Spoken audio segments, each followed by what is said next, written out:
Hey, it's Becky and Nick here from Fight Club Bristol. Today we have a very special guest in the studio. She's been described as a figurehead, a powerhouse, a legend of the scene with a history of running influential jungle nights that altered the musical landscape of Bristol and the UK. And she's the founder of a record label that continues to keep the jungle flame burning as brightly as ever across 3 decades. A DJ, producer, broadcaster, and original jungle pioneer, her wealth of experience brings a big charge of energy to the dance floor, with a style as a bouncy mix of jungle rollers and steppers, a peppering of jump up and classic vibes, a sound that is synonymous with her label and has taken her around the globe. If you bought a tape pack in the mid-90s, our guests would have prominently featured on those, with sets recorded at Universe, Dreamscape, Helter Skelter, Hysteria, World Dance, Fantasia, Slam in Vinyl, Innovation, Raveology, One Nation and Ministry of Sound.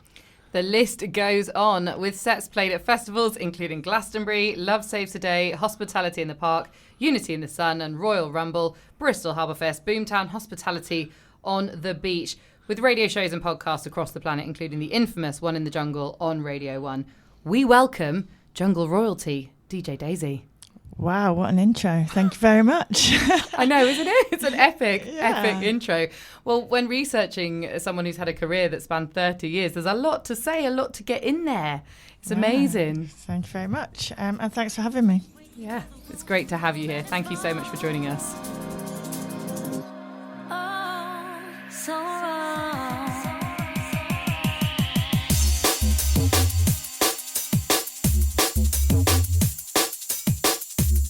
Getting right back to the beginning then, Dazee. Obviously, been in Bristol for a while now, but where did you grow up and when did you come to Bristol?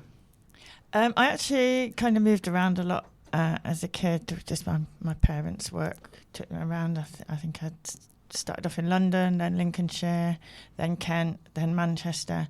And then I chose Bristol to do my art degree. Mm-hmm. And never left. Yeah. From the minute I got here, sort of very late 80s, early 90s. So and was it in Bristol that you were first introduced to drum and bass? Or jungle, I should say? It was kind of emerging. I kind of got into the sort of dance music and the emerging rave scene through friends at uni and connections outside uni as well. I was friends with, I don't know if you know Nick Warren from Way Out West. Rings a bell. And he, at the time, he did a thing called Wiggle with his partner called Disco Darren, and they used to mix up all kinds of music from Black Sabbath to house music to early electronica and stuff. And I think that kind of ignited my passion for that kind of sound. Started going to free parties, like underground squat raves, things like that. And before I knew it, I would need to be the DJ myself. I realised I was that annoying person that kept asking for this tune or that tune. And I thought, stop annoying the DJ, go and be a DJ. and where did your musical journey start? Did you have an interest in music when you were a kid? Did you play any instruments? Yeah, I was into. I actually don't think I have a lot of talent, but I have a lot of determination. So I would play anything. I basically, the recorder was what I started with, as most kids do. Then I took the flute. I took the flute to grade 5, I think, and then didn't really want to take it any further because by then I was getting a bit older and didn't want to do all the theory side of it. But I used to play in the orchestras, the bands. I used to be in school plays. I was obviously a bit of a attention seeker. But you had the music. You had the musical performer. Yeah, I was theatrical. Yeah. Had the musical bug nice and early. Yes, before coming to Bristol and getting into the scene. Yes. So we've got a question here. Your first musical memory, what would that have been? I think it's a tune by Mike Oldfield called In Dolce Jubilo. I think it was released it's a Christmas tune. But I was horse mad, and on the other side is a song about horse. I didn't know the B-side. Hey, and away we go through the grass, across the snow. No. Why do I remember that? And I can't remember what I did yesterday. Anyway, that was my first. That is single. an absolute Christmas classic, isn't it? And there's like a sort of extended version of that that's about 8 minutes long. Yeah, there is, honestly. And you still hear that playing at Christmas time in supermarkets. But it was the B-side that did it for me because it's all about a horse. But anyway, thankfully my taste improved after that. My first DJing kind of thing, I think one Christmas I got like a tape player from, I think it was about 8. I got, like a little cassette, little boombox thing. Yeah. I spent the whole of Christmas recording Top of the Pops by holding the tape player, the cassette up to... I feel you. I've done exactly the same telly. with my Fisher Price like that, with up to the telly, thinking it would record. I've done that, yeah. And then I would edit the tapes and just have the bits that I wanted. And then I progressed from television to taping off the radio. Oh, very nice. Yeah. So I used to make mixtapes of Pete Tong's early shows, and I used to like edit them down into the bits that I liked. And with my tape to tape. Yeah. So the mixing skills started early. Well, yes, if you can call it mixing.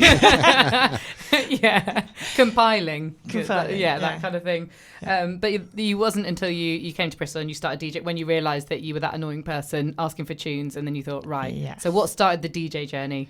A friend of mine had decks, and he was going away on a holiday, and he let me look after them. Mm-hmm. Look after for for a couple of weeks, and I kind of basically didn't get off them for 2 weeks. At that time, I'd finished art school, and I had a job out in Stoke, I think it is, working for a company that makes interior design like replicas, which was a good job to come out of an art degree into. But unfortunately, to get there, I had to ride a moped. And my moped, well, basically I got run over by a tractor. It wasn't a very fast moped. Oh, God. Oh, that sounds painful. It was bloody painful. Yeah. Am I allowed to say bloody on the Yeah. podcast? You can edit it out. Yeah. Yes, it was very painful. And I've got a nice big scar on my knee from that. But the insurance payout bought me my own decks. So I kind of look at the scar on my knee and go, that's my start of my DJ career right there. And then I moved into a house after, again, this was like about a year or two after uni. I found a new place to live, needed some housemates, made a flyer. No, I think made an advert in, I think it was in Venue or something, and I met Markee Ledge, who then obviously I founded Ruffneck Ting with, and then we put between us, we made another flyer and gave it out at Lakota as if it was a club night, but it was actually advertising for housemates. And the person that sort of picked up on it was Rachel, so she became another member of our household, and then Colin as well, and that's how we started the group, really. So it was me and Mark, Ruffneck Ting, and then Colin and Rachel went on to do Knowledge. That is such a cool way to find housemates, I've got to say. Handing out flyers outside of a club. Well, you know you're going to have a party house if you're going to have people in the same mindset. You don't want to be living with people that are just like going to complain when you've got the decks going at 4 a.m. Exactly. That was the reason behind it, and it worked like a treat. So you've got you've had your accident. You've had some money, you've bought some decks, you're getting some vinyl. At which point did you become good enough to start playing out? So you were practicing at home with your mate's decks for 2 weeks. At what point did you step out and can you remember your first set? Yes, I think I can. I think it was at, I can't quite remember the exact rave. So what would happen is you'd have to... This was at the height of the free party scene before the Criminal Justice Act. And there was a lot of free parties going on just outside Bristol, or like places like Portbury Dock. There's Portbury Dock, and there was a mushroom farm, like in big disused sort of warehouses and things. And we used to go as a crew, and obviously living in that house with party people, we started to gain more people in our crew. Yeah. We'd all go out together. So I'd have this sort of supportive crew of people. And I sort of went from raver to DJ sort of gradually, but looking back now, it probably happened quite quickly. And I'd be queuing up at the decks. This was the sort of the protocol. You turn up, express an interest to want to DJ, queue up. The newer the DJ you were, the longer you'd have to wait at the worst spot you'd get. Okay, yeah. And I kind of gradually started working my way up the set time thing as the people who were putting on the parties got to know me and got to know what I was playing. Are you carrying around a box of records just in case the time? Oh yes. Definitely. Oh, okay. It's none of this rocking up with a USB business. It was a physical effort. Real commitment. It was. Yeah. So you're going along, you're queuing up, you're hoping to get a set, you've worked your way up the list and things are starting to move for you. Do you remember when you got booked, like your first booking, to actually go along and play? That's a good question. I think starting Ruffneck Ting was the first kind of non-free party gig I would have done. And so obviously starting Ruffneck Ting and a regular night gave me kind of obviously a bit more bookability. So John Nation was a massive part of the reason I got the bookings, and I can't remember how that kind of friendship started. But he used to run. Do you know John Nation, the legend that is John Nation, who now does Bristol street art tours? So he's always been massively supportive of the Bristol art and music scene. Okay. He used to work for youth clubs at Barton Hill and things like that. And he used to run coaches to all the big events. Okay, yeah. Like Universal Dreamscape. I know the first Universe I just rocked up as a raver and managed to get a set somewhere on a little outside rig. So that may have been one of the first non-free party sets I did. Okay. But it's sort of a bit of a grey area in my mind now, the actual succession of events. But John Nation was pretty instrumental in getting me those sets at places like Dreamscape and Universe, and they did happen quite quickly once Ruffneck Ting was starting to establish itself, and we were growing bigger and bigger. And at what point did you become DJ Dazee? At what point were you were queuing with your records, you just wanted to play a set, but at that point, when did you become, right, I'm DJ Dazee, this is who I am, this is what I'm going to do? I'm going to jump in because I've got a little question. Did I read that you were called something else at the start? Okay. Okay, so that point when I got my insurance payoff and got my DAX, I basically would not get off them. I'd probably just about be torn away from them to eat and sleep and go to the toilet occasionally. So my DJ name was going to be DJ Sticky Glue.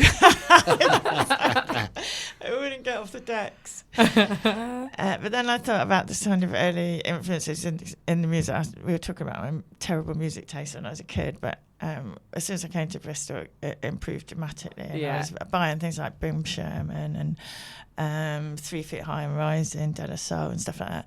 And I had that record on repeat before I had decks while I was still at art school. And obviously the kind of the whole theme of it is kind of really positive sort of vibes and daisy age and always quite hippie-ish, that album. So I took my name from De La Soul's Daisy Age kind of track off 3 Feet High and Rising. Nice. And that is the story behind it. Never knew that. There we go.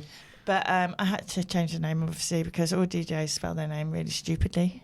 Yeah, of course. Extra letters. Yes. Yeah. Some people think it's Dazee.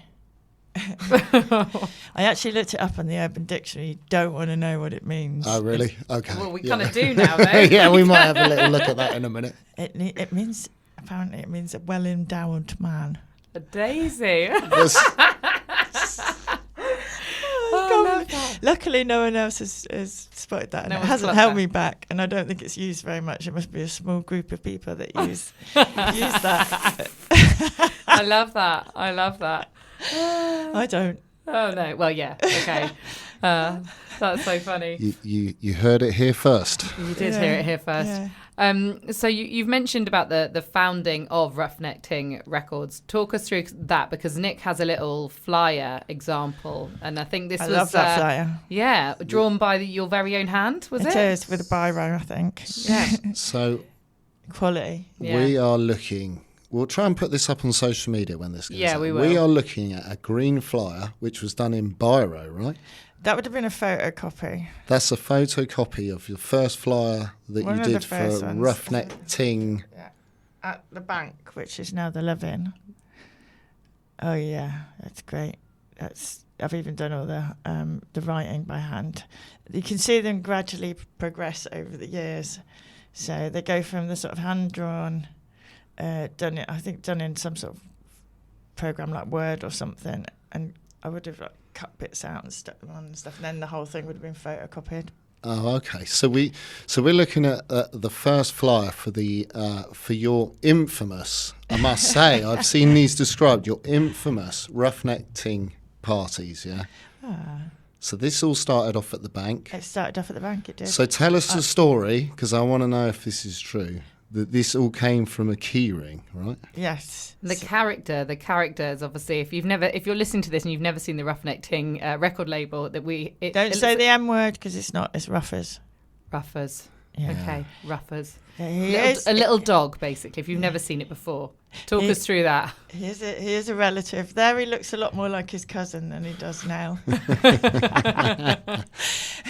So basically, going back to the when I was talking about the house that we all shared, that we lived in. Yeah. We were a really tight crew, and we used to make pilgrimages up to London, to things like AWOL and SW1 Club, things like that. And that was the sound we wanted to bring to Bristol, as the sound of AWOL and Randall, particularly. Yeah. That kind of there wasn't enough jungle being put on in Bristol. I think the Criminal Justice Act had happened by then, and there were a lot less parties, or the free parties just wanted house music. Yeah. And we were really struggling to be able to get our music played in any kind of venues. So it was really important for us to start Ruffneck.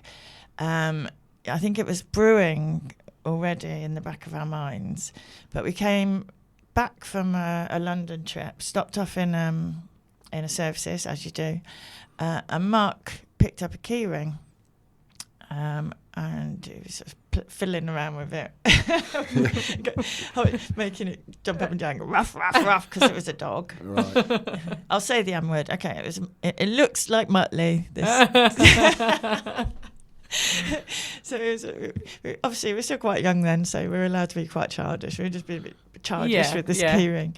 And then later on we went for a drink at the bank pub. Yeah. And Mark's still got this keyring, and we were sat on the counter of the main bar counter. Yeah.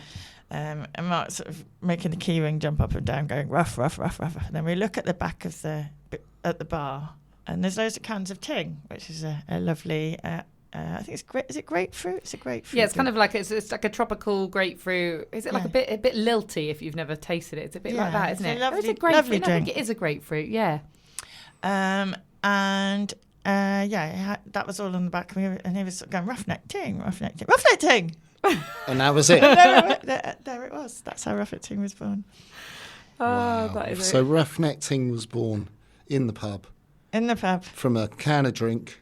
For a can of drink and a keyring from a service station. On the way back from A1. Wow. And was it there and then you persuaded the staff at the bank to put a night up for you to put a night on? Yeah. You were like, here's a key ring, there's a can of Ting. We've got a great idea for a night. Can you book us in? I'm not sure we pitched it exactly like that, but somehow it all worked out. Yeah. It was just a Wednesday night. We just did a Wednesday night. I think we dragged Mark's, like, he had kind of some wedges, like speaker wedges. Nothing. We didn't have a sound system at first. I think we just dragged bits of kit in that we had, my decks and stuff, and gradually we kind of built on it from there.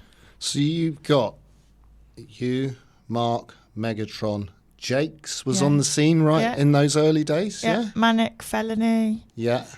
That was our sort of core resident That was your crew. core crew. Yeah. Now, Jakes has been with you through the entire thing, yeah? I wouldn't say with me exactly, but he's been on his musical journey. But you guys perform together now, don't you? Yeah, I love performing with Jakes. I love it. I see that you guys in recent times have done, radio and stuff. Megatron as well. Megatron's one of our originals, and in fact, I think we worked with Megatron even before Jakes, and I still work with Megatron now as well. Really? All this time later, and you still... Yeah. Megatron, not enough, actually.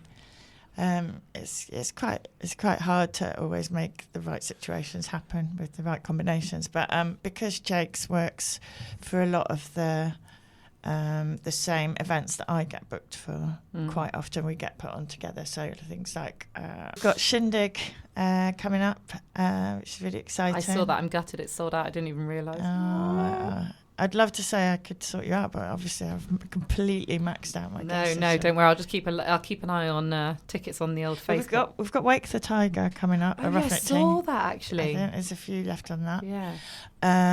And I had a lovely, beautiful Trinity gig with Jakes in May.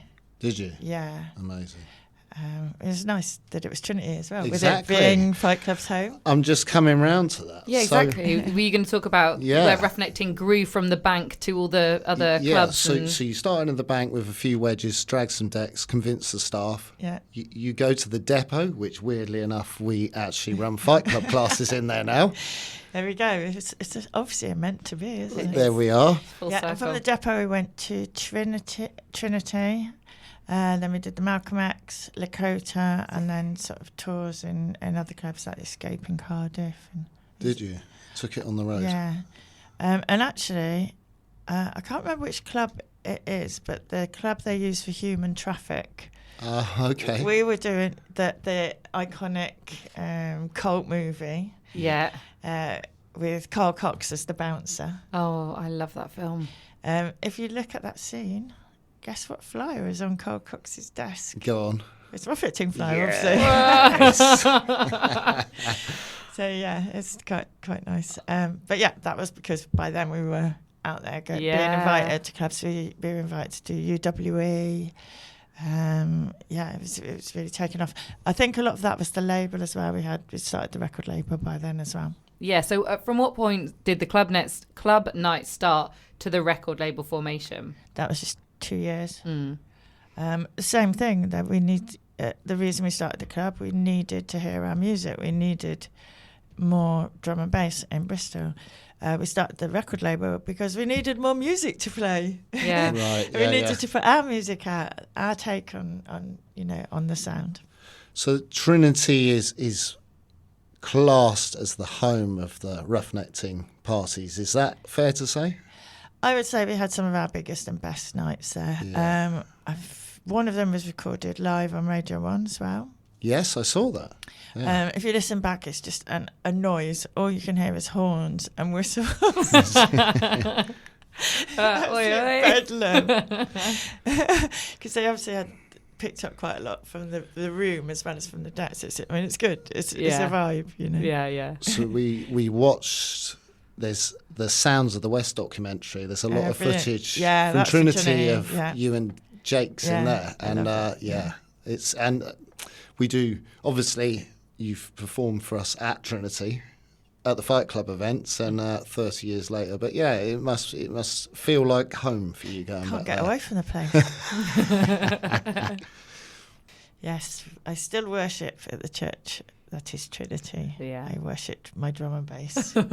So the club night had been going for a couple of years, and then you decided to step it up a gear and form a record label. Talk us through that. Well, to be honest, I didn't have an awful lot to do with the kind of actually running the record label, unlike now where I am the person that's running it. I was just making the music. I was doing collabs with Mark. And he took care of getting the deal set up. We basically had a deal with Vinyl Distribution that were based in Reading, a P&D deal, which is a production and distribution deal. So we would hand over, we would get our, we basically get the masters cut onto lacquers, which is the same process as a dub plate. We don't touch it. We do that, but with some production deals, you don't have to do that. You can just give them the DAT. We were using DAT tapes then, which is digital audio tape, which some of your listeners might not have ever seen. They're like tiny little tapes, and they were the first way to record digitally. Oh, really? Yeah. Oh, okay. After that, it was CDRs, recordable CDs, and then, of course, now it's just USB. So you would do a DAT tape, which would then get pressed to vinyl? Yes, you do a DAT tape, and you would take it to a mastering house. So the music house, we used Loud in Taunton. You take it there. They would take your music, kind of change the EQ, the sort of sound quality of it to make it suitable for cutting onto vinyl. Certain frequencies you'd have to train or take away, just so that when the grooves were cut, they would go round in a spiral and not wobble into each other. Okay, yeah. So you'd get that process done, and then they'd make the kind of they'd cut that sort of master onto something called acetate, which would then go off to a pressing plant and be turned into vinyl. There's some lovely videos out there if people are interested in how vinyl's made. It's very long and complex. They kind of make sort of multiple kind of recreations of the master in different sort of negative and positive formats, and yeah, it's really fascinating how they do it. Yeah, I've seen a bit of that, and just documentaries of just the rave scene and just the music scene in general as of time gone by. I feel like I've watched a lot of that, like the pressing of the records, all of that. There's a lot of human interaction between the machines and a lot of quality control involved and stuff like that. So yeah, it does. It involves very specialist people to do it, and specialist facilities, and vinyl's made a massive comeback. It's really on the up and up, and all the kind of major labels are repressing old copies of music, and it's really surprising how much it has taken off since COVID, particularly. But that has created a little bit of a problem for the independents, because of course there was a massive lull in vinyl sales in the 2000s. About 90% of the pressing plants closed down. Yeah. And now there's a huge demand for vinyl again. There's hardly any pressing plants, which means that the waiting time and the turnover, if you haven't got the kind of the access like the major labels have, it's, you're looking at like 6 months if you're an independent trying to get vinyl cut. Unfortunately, we had a really cool distribution place called Unearthed, and they've just stopped trading now. But they were really good for independents to get things done. But that's just one of those things. Yeah, vinyl's in demand, but there's nowhere to make it, or hardly anywhere to make it. Just as an aside, I'm interested. Do you think that means that if someone's advertising a vinyl like DJ night or a club night vinyl, do you think that's like an advertising thing? Do you think that's a draw for people to go to a night that's played on vinyl rather than the more kind of? Yeah, definitely. There's a lot of people out there that are real purists for the sound as well. It does have a warmer sound to it. Probably because of those frequencies I told you about that they have to take off, because otherwise the grooves won't cut properly. And it's the action that you see the DJ do. I mean, I was watching Craze last night. He was using Serato vinyl, which is instead of the music being cut onto the discs, it's code that's cut. But they act exactly like vinyls. So it's exactly the same kind of motion, scratch techniques and stuff. It's much, much more interesting to watch as I'm pressing buttons and, doing gun fingers, which obviously I never do. So just a little rewind. So at the time when Ruffneck Ting was founded, at that point, were you producing music? You were making music as well as DJing? Yes. Yeah. Mark was he had a lot more experience of writing music. Before we even started the label, he always had his studio set up, which was gradually growing. And that was really his passion, was like making his own music kind of thing. But we worked really well as a collab team, because he'd put down ideas and I'd be the one that would sit there for hours kind of arranging them. And that worked really well. So as soon as we had stuff that was good enough to put out, we put it out. It's like we didn't think twice. We didn't think to send it to another label. It was just, we are going to start a label and put our music out, and did. Yeah. Yeah. I don't know whether that's a sort of a mentality of a young person, is you just don't even stop to think whether that's a good idea or not. It's because it's an idea in your head. It is a good idea, so you do it. Yeah. So you're sort of young and fearless, and That's just it. like, this is happening. Yeah, totally. Don't worry about any consequences. Yeah. Here's a question. I've always wanted to ask you this specifically. So back in those days, the scene was like blowing up. It was really blowing up into a thing. You were very much part of influencing that scene growing. You've got a record label, you're out playing, you're going to free parties, you're then playing for promotions, Dreamscape, Helps to Scale. Was there a conscious moment where you just sort of sat there and sort of thought to yourself, do you know what, we're actually involved in something here? We're actually carving out a musical genre here. Did you consciously at any point think, I'm going to be doing this for a career, or did it just organically evolve? I would say more organically, and that kind of, courageous, youthful outlook where you just do what you want to do, and never mind the consequences. Just keep piling through. keep ploughing forward. Yeah.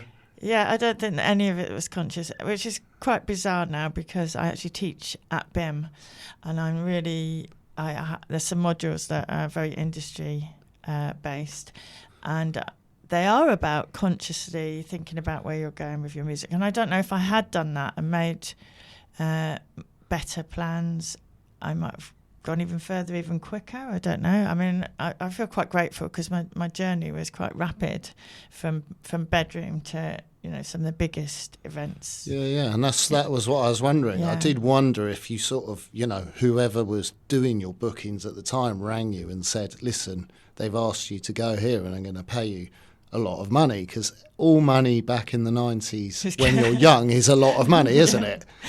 I mean, it was nice when I got picked up by a unique artist. I thought, that was good.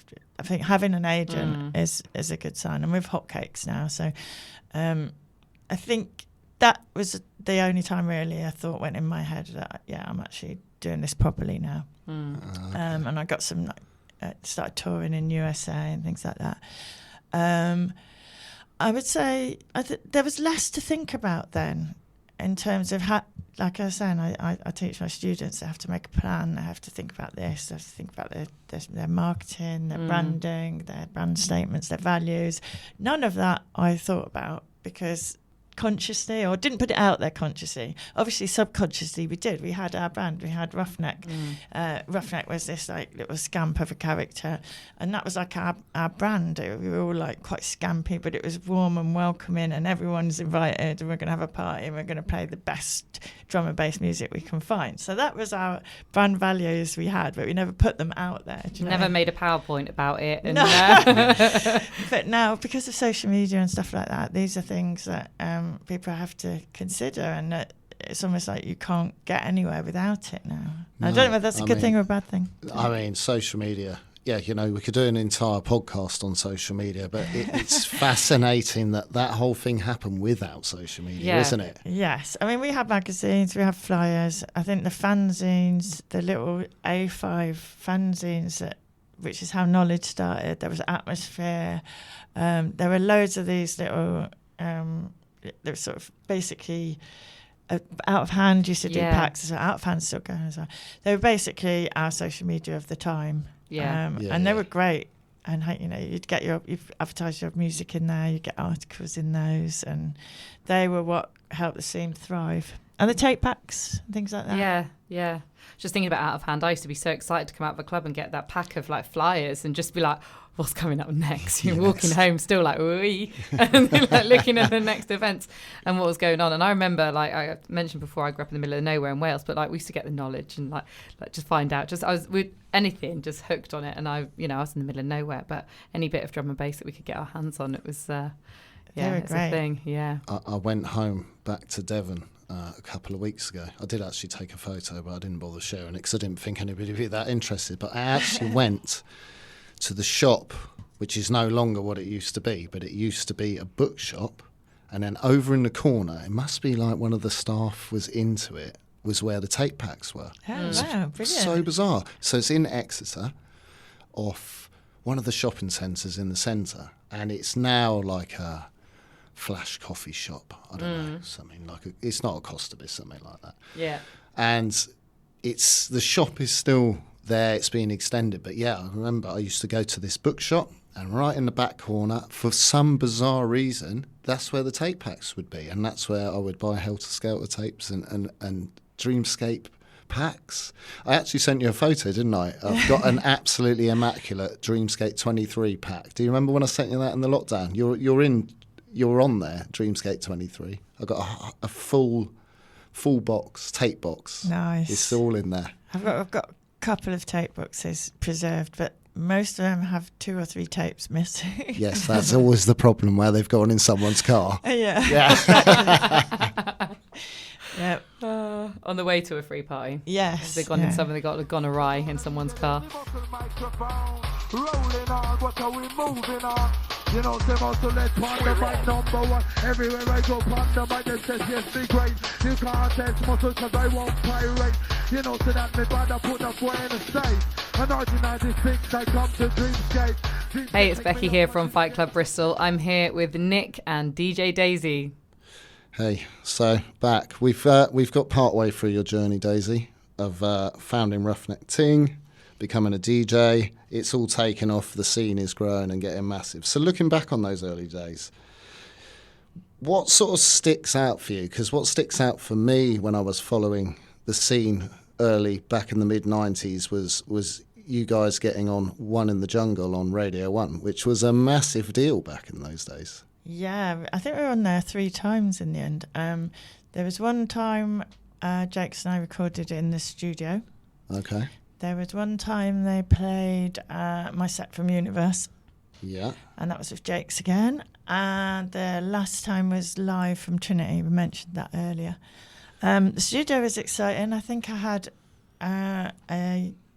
we were putting a Ruffneck Ting night on in either Swansea or Cardiff the same night as well. Oh, okay. So that was like drive to that. I think Michaela would have been.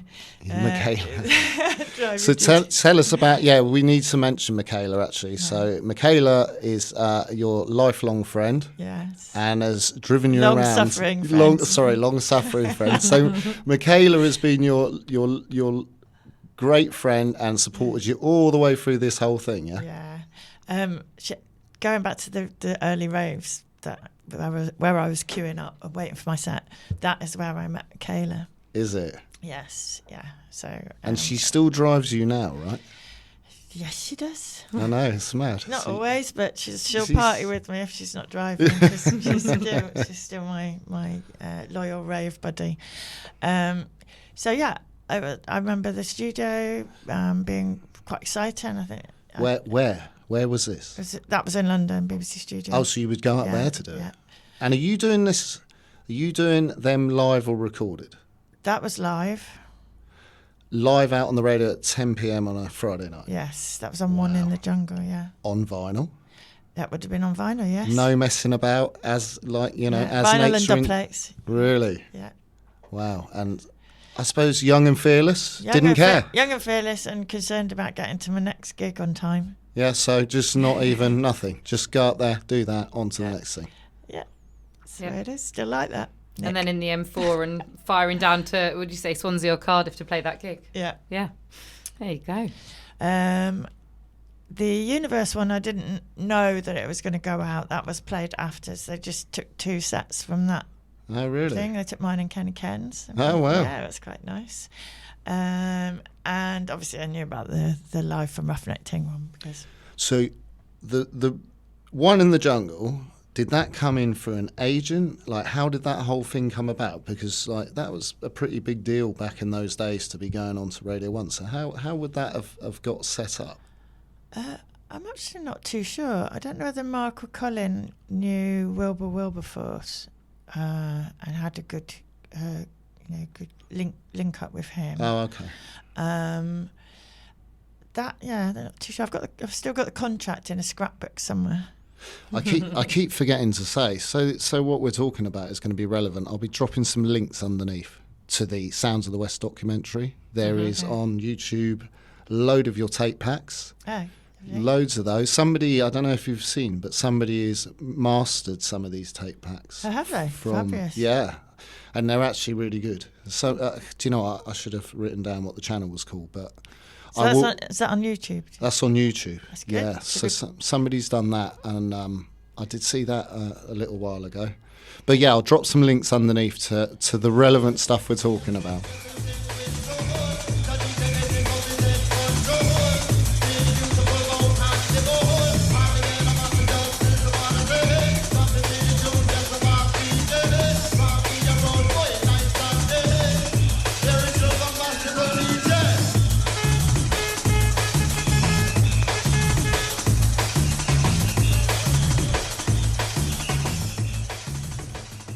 So, Daisy, if you were to choose your favourite track from those early days, what would it be?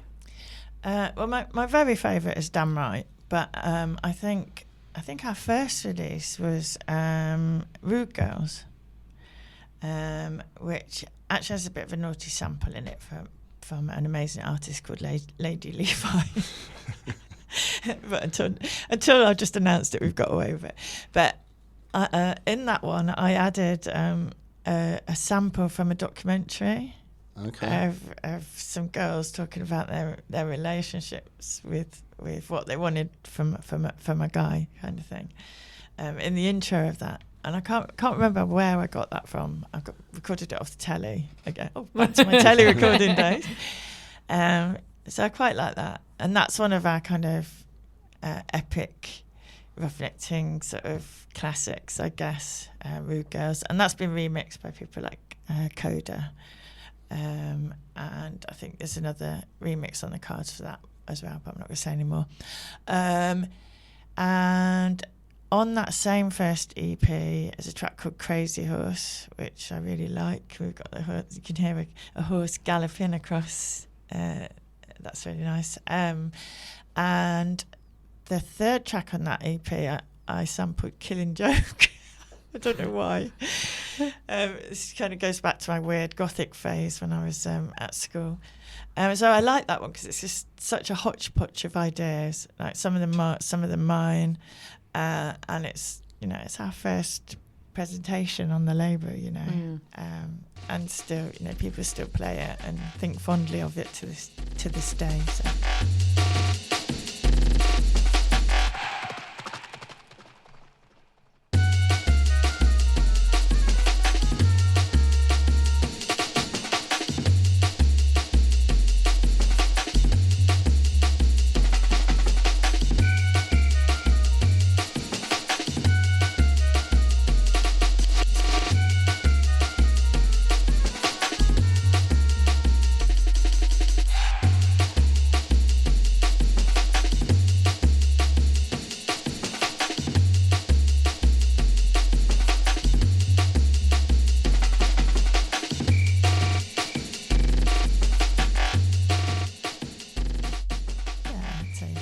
Just because it's the first, like your firstborn, always your favourite.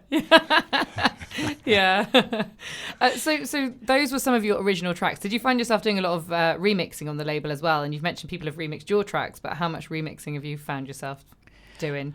I actually love doing remixes because I can usually hear exactly what I want to do to the track when it's given to me to remix, and I find it probably easier than writing my own stuff. I've got one coming out soon, which is on Jamie Rodigan's label, Crate Classics. That track is called, funnily enough, Rude Boy Sound.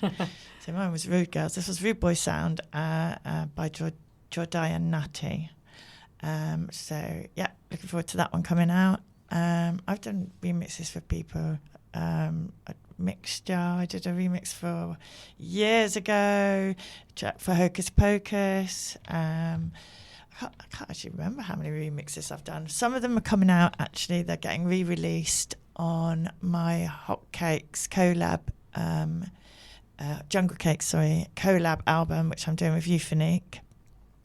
So a lot of my tracks from the vaults are being re-released on that, plus a load of new exclusives, especially for that LP. So that's coming very soon. Dazee and Ruffneck, Jungle Cakes, Welcome to the Jungle LP. I'm very excited about that. That is definitely something to look forward to. Definitely. How does the process of remixing work in regards to you approach somebody and say, I want to remix that, or do they come to you and say, I want a Dazee slant put on this track, please? How does that work? It works both ways. Really? Yeah. So the Crate Classics one, I was sent a promo and I immediately got in touch and said, can I remix this? Because I could tell you straight away what I wanted to do to it.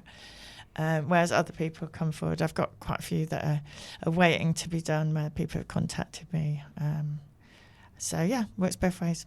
So, if you want to play one of the tracks off that LP, this is one of the exclusive tracks. So the track that I remixed for Crate Classics, I think you're going to play it now. So this is Crate Classics featuring Jordan Natty, Rude Boy Sound, Dazee remix.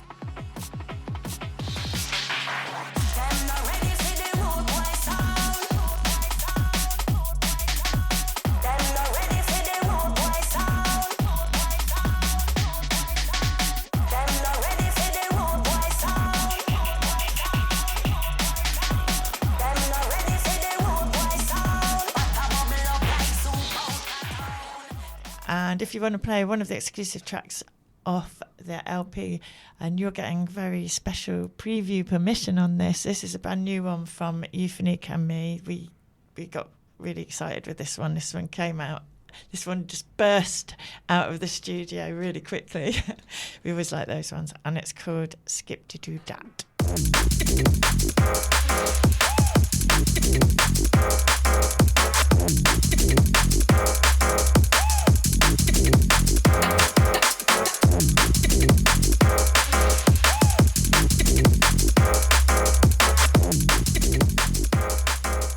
I feel like these days there are quite a few female drum and bass DJs and vocalists, and I feel like there's more and more coming through, well, year on year at the moment. I feel every month there's someone new. But back in the day, in the early days, what was it like being a female DJ in that environment? I do get asked this quite a lot, and funnily enough, it didn't really bother me. Back to the blinkered young person with just a mission. I think it worked to my advantage to some degree, because I stood out from the crowd a little bit. Yeah. I had great support. I always say this, I had the great support of my crew. I don't think I would have had the nerve to do it without that. So I will say it's fantastic that all this support is there now, is in place now, for underrepresented people in the scene, because if you're not lucky enough to have that crew behind you, you need that extra help. You really do. I think it just comes with maybe not having the confidence that maybe some men have, although I think I felt quite confident back in the day. But yeah, part of that was knowing my crew were behind me. No one was going to mess with me. Yeah. No. It wasn't like that. It was just that confidence boost of having people loving what you do, having your crew, and it, and if you're a female now, that you need to seize all the opportunities for help, because it's there. Yeah. Well, you never got anyone going like, what are you doing being a DJ? You can't do this. You're a girl. Like, did you ever get any of that attitude? The only thing is, and this still happens, and it drives me mad because I am very good. I've got a lot of expensive equipment of my own at home, and I do not redline, or not redline to the extent it's going to cause any damage. And the minute a female comes on, you'll notice the sound engineer starts coming around fiddling with buttons on the decks. It drives me mad. I feel like I need like a kind of fly swat thing to just swat their hand. Get off. I know what I'm doing. Yeah, fair enough. Yeah. So right at the moment, there is a huge explosion of female D&B vocalists, especially, right very recently. But talking of that, I did see that you were to do with Jenna G's Homegrown Challenge on One Extra back in the day. I never knew that. Yeah, that was that. I produced that, and me and Dismiss when I was, because I was part of a crew called Dutty Girl for a while in the 2000s. Yeah, which is mixed genre, from hip hop through bass music to drum and bass. We played it all. We compiled it, and I produced it, and Jenna G won the prize for it. I love Jenna G. Big fan of Jenna G sitting here. That's amazing. But there are, like you're saying, there are quite a few female DJs. I've just been thinking about some of the artists. I listened to a BBC Sounds, was it a podcast of yours that you were on last year? They were talking to Nia Archives, who's obviously a producer and a DJ and everything. And I feel like there is that, it does seem to be opening up, like you were saying, more accessible to females, but I guess you just got to go for that support. But it seems to be working. So there's Charlie T on Radio 1, there's Molly Collins on KISS, Nia Archives obviously as a producer and DJ as well, but also loads of vocalists, like you say. And going back to the 2000s as well, there was Jenna G and also KTB, not quite doing the drum and bass thing, but that was a thing, but it just seems so much bigger now. You can't open up Instagram now.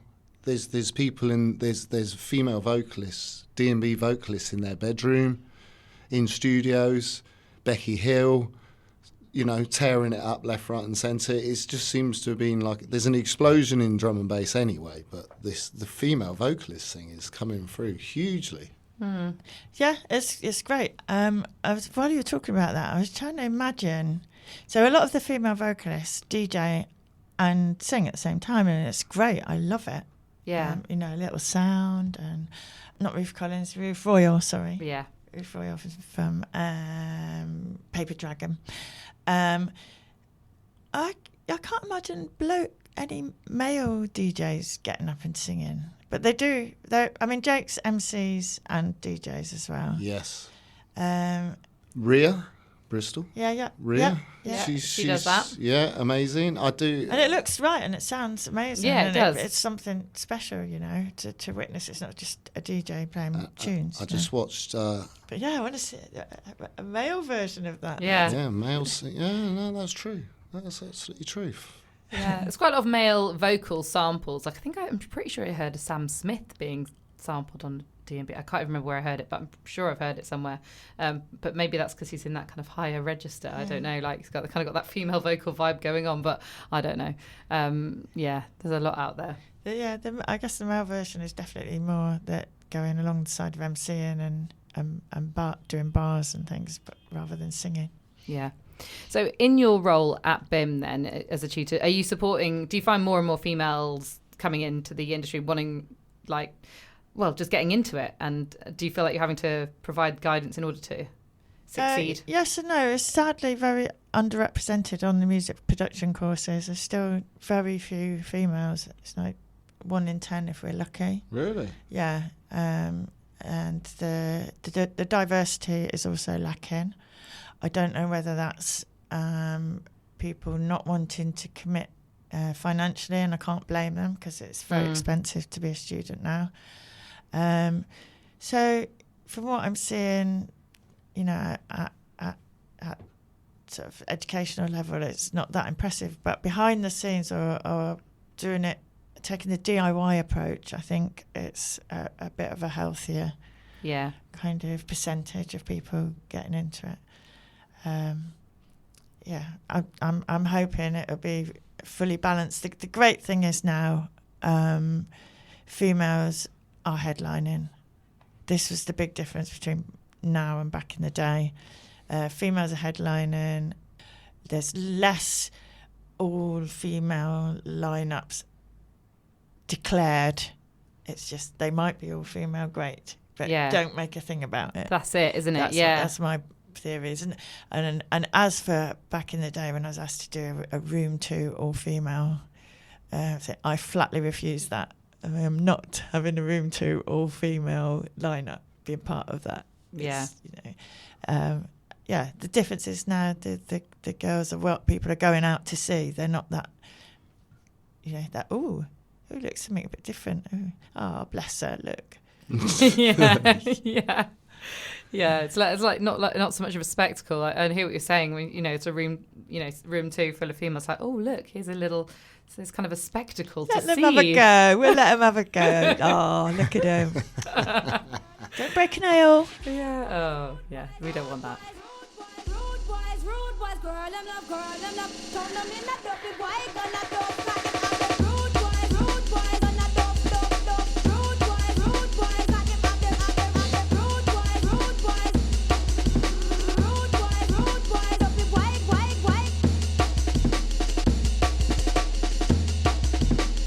Give me now.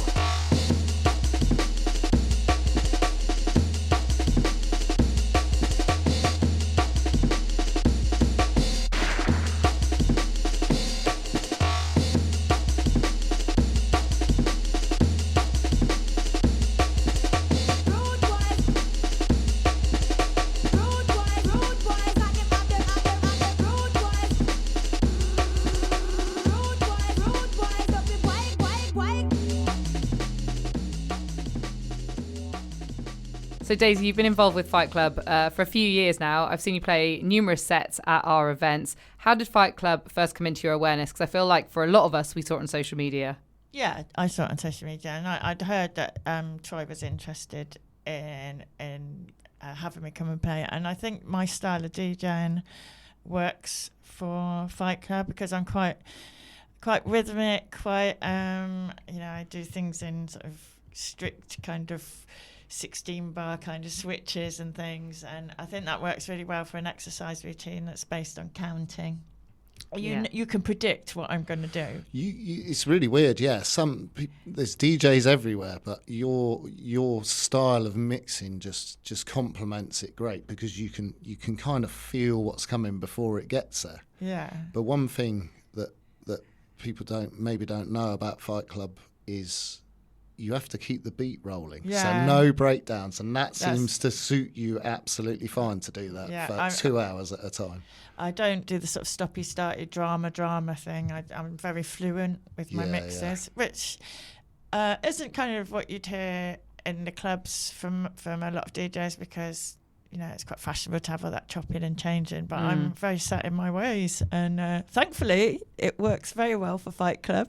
It was fantastic. Yeah, it's just exactly what we're looking for because it doesn't suit chop, stop, start here, there, and everywhere.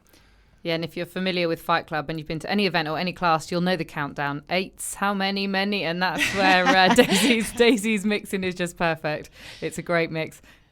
Great blend, should I say. So how do you find Fight Club as a daytime raving, healthy raving event compared to all the club nights and all of that? What do you prefer these days? I absolutely love it at the moment because I'm being quite teetotal and focused. I've got so much work on at the moment, both DJing, putting music out, labour work, teaching. So I'm having quite a healthy lifestyle myself at the moment. I must admit, some of them when I wasn't so healthy the night before and may have been up quite late at an event and had maybe 1 or 2 drinks. Not so much fun at 10 o'clock in the morning the next day. Bit of a struggle. But and I think I was really ill at one of them, and that was just being ill, but I couldn't not go. But yeah, I think it works very well for people of a certain age as well that aren't going out all night and miss the sound and the energy of drum and bass, and it fits in with their lifestyles much better. And then I like the community aspect of Fight Club. Everyone goes, works out hard, and then goes for food after, and it does feel like a strong community. Everyone arriving, watching people arrive, and they're buzzing when they arrive. So excited, yeah. And they're buzzing when they leave, but sweaty. Yeah. It's so nice. So we were talking on the last podcast we recorded that it's a really nice way for people to sort of still be involved in the scene without having to go out till 3 o'clock in the morning to see their favourite DJs, you know? Yeah. I certainly can't go out at 10 and roll in at 5 anymore. I just can't do it. I don't want to do it. I'd rather go to a day rave. And I suppose aside from, or as well as the Fight Club Healthy Raving, there are a lot more day parties happening. I think that's really, really cool. Very much so. Even I'm playing Westfest on Saturday. Even that has changed from a sort of 6 a.m. finish. They're finishing at 2 a.m. now and starting much earlier. And I think I think it's good. It's a good thing. You can have. I think the option to have a healthy rave is much easier if it's a daytime rave than a nighttime rave. Obviously, people are still going to be doing what they do and have done for years at raves. But I quite like this changeover. Into sort of daytime rave. I guess it's kind of festival-y vibes as well. Yeah. That's really popular now. The option is there, and I think that's important. Yeah, definitely. How do you take steps to look after your health if you're playing a lot of gigs back to back and running around the countryside? Do you look after yourself? But the DJing itself kind of looks after me. That maintaining that fluent mix that you demand that I like to do. I'm constantly bouncing when I do it. I was going to say that. I've seen you bouncing around behind there. Yeah, so it's probably equivalent to running a marathon every time I play a set. So, exactly. I have to do stretches and things like that. A little bit of yoga, just to keep my joints supple. Obviously, as I'm getting older, but the DJing itself is quite a big keep fit routine anyway. So. 2 in 1. So Dazee, if you could give any up-and-coming producer, DJ, or yourself 30 years ago any advice as they make their way on their journey, what would that be?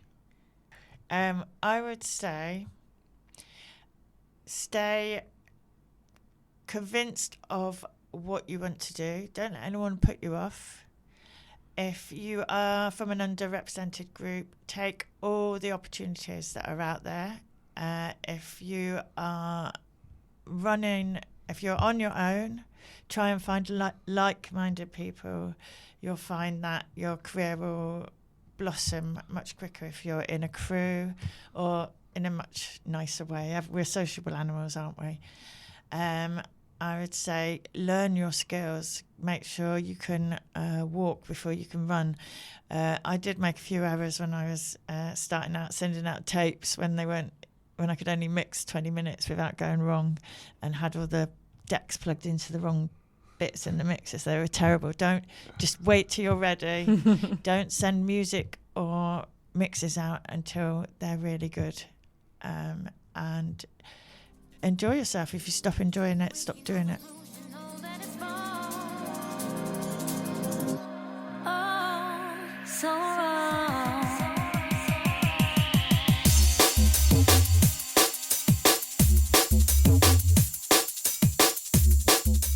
Okay, Dazee, as part of our podcast, and whenever we interview anyone, we have a set of fun questions we like to ask. So there'll be a quick fire round. Okay. So for your first paid gig, will you tell us how much you got paid? £20 probably. Nice.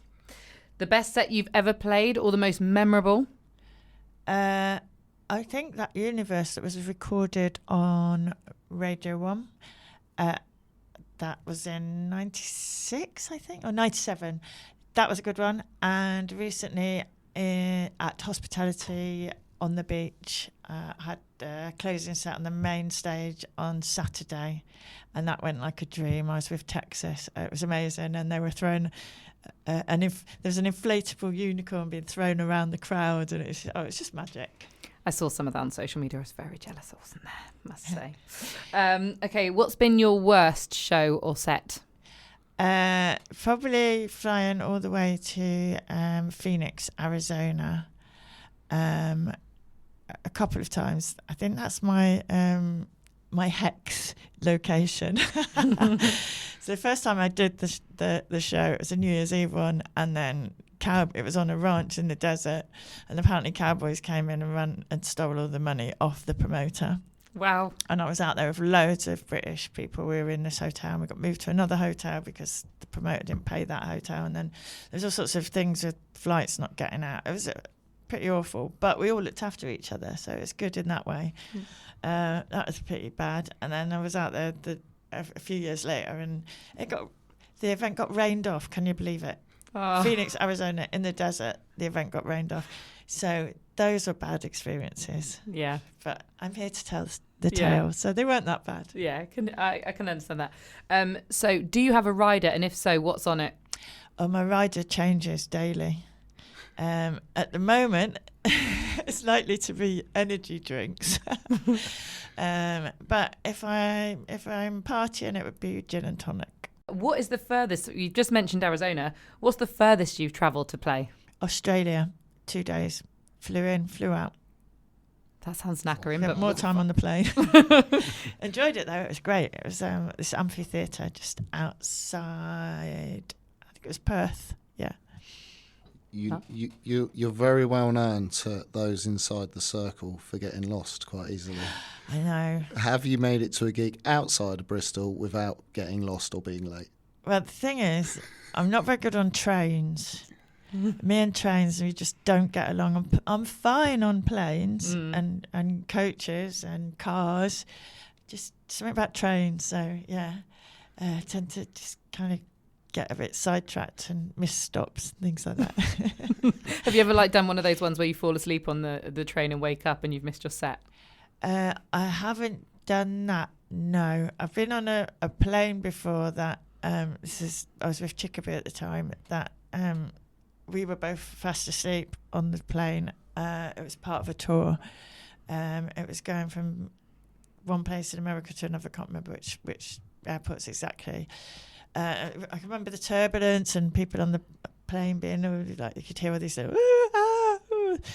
and Boo exhausted. We were just the turbulence rocking us to sleep.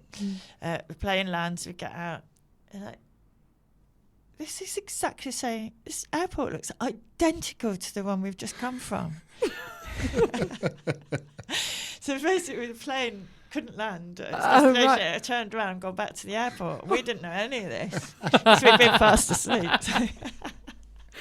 So you kind of got lost in midair. Yeah, and unfortunately lost the gig as well, which is a bit gutting. But you know, we'd live to tell the tale. Yeah. That's my motto. Yeah, exactly.